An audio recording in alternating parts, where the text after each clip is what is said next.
Kepala Staf Angkatan Laut atau Kasal Laksamana Yudo Margono mengatakan pemindahan markas Komando Armada 1 dari Jakarta ke Tanjung Pinang, Kepulauan Riau karena faktor konsentrasi geografis. Faktor geografis tersebut terjadi wilayah dianggap mempunyai kawasan strategis, misalnya perairan Sabang, Selat Malaka, Selat Singapura, Laut Natuna Utara, hingga alur kepulauan Indonesia yang melintasi Laut Cina Selatan, Selat Karimata, Laut Jawa, Selat Sunda, dan Samudra Hindia.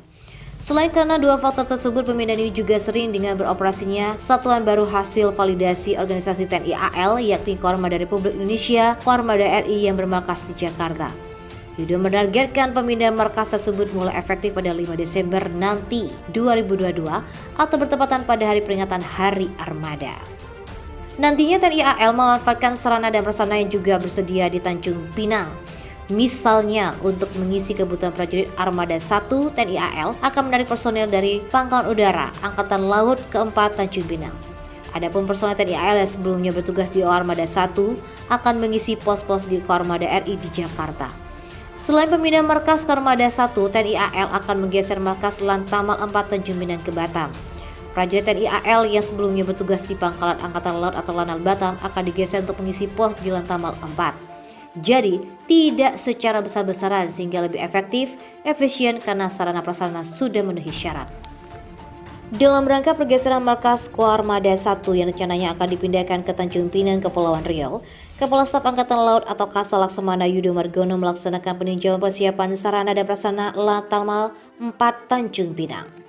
Kedatangan Kasal didampingi oleh Ketua Umum Jalasen Satri Nyonya Veru Yudo Margono beserta rombongan disambut oleh Pangkowabihan 1 Laksamana Madya TNI Muhammad Ali, Pangko Armada 1 Laksamana Muda TNI Arsyad Abdullah, dan Lantamal 4 Laksamada Pertama TNI Dwika Cahya Setiawan, FKPD Prof 5 beserta para pejabat di bawah jajaran Lantamal 4 di Bandara Raja Haji Fisabilillah Tanjung Pinang. Setibanya di Lantamal 4, Kasal disambut oleh jajaran kehormatan, field rep, pemasangan tanjak, pengalungan syal serta menyaksikan tari persembahan Tanjuk Tepuk Tawar. Ada hal unik yang terjadi dalam penyambutan Kasal di Lantamal 4, yaitu adanya penampilan Lari Zafin, Gading JCVEVA, Jamahiye oleh seluruh prajurit seluruh Tanjung Pinang. Usai kegiatan penyambutan dilanjutkan dengan paparan Lantamal 4 di depan Kasal dan rombongan.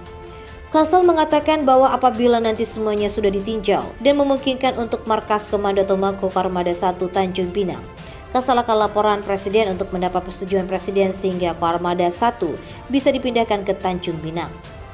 Sejumlah sarana dan prasarana ditinjau Kasal, diantaranya gedung perkantoran, markas Komando Tomako, Dinas Pembekalan atau Disbek, Dinas Angkutan atau Disang, Kantor Satuan Patroli atau Satrol, Dermagaya Sudarso, Statsik, Lapangan Golf, Kampung Jawa, Perumahan Jalan Sudirman, Kemes Kowal Cutnyadin, Rumdis, Dewa Ruci, Rumdis Patimura, Kantor Kowak Wihal, Satu Lama, Yon Mahalan 4, dan kembali Kemes Sadamikun.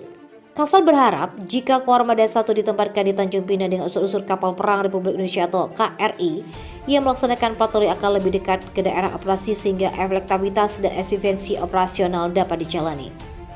Di lokasi ini juga terdapat landasan utama Angkatan Laut yang memungkinkan untuk patroli unsur-unsur udara yang dekat dengan Komando Pengendalian atau Kodal Koarmada 1. Selain itu, anggota yang akan mengawaki Koarmada 1 adalah personel yang mengawaki Lantamal sehingga tidak banyak menggeger personel. Turut mendampingi dalam kegiatan tersebut yaitu Arsena Kasal Laksamana Muda TNI Abdul Rashid K. Asalok, Kasal Laksamana Muda TNI Pagus Santoso, Kinkopal Laksamana Muda TNI Joko Erwan, Kadisfanal Laksamana Pertama TNI Agus Santoso serta Korsmin Kasal Kolonel Laut P. Heri Triwibowo.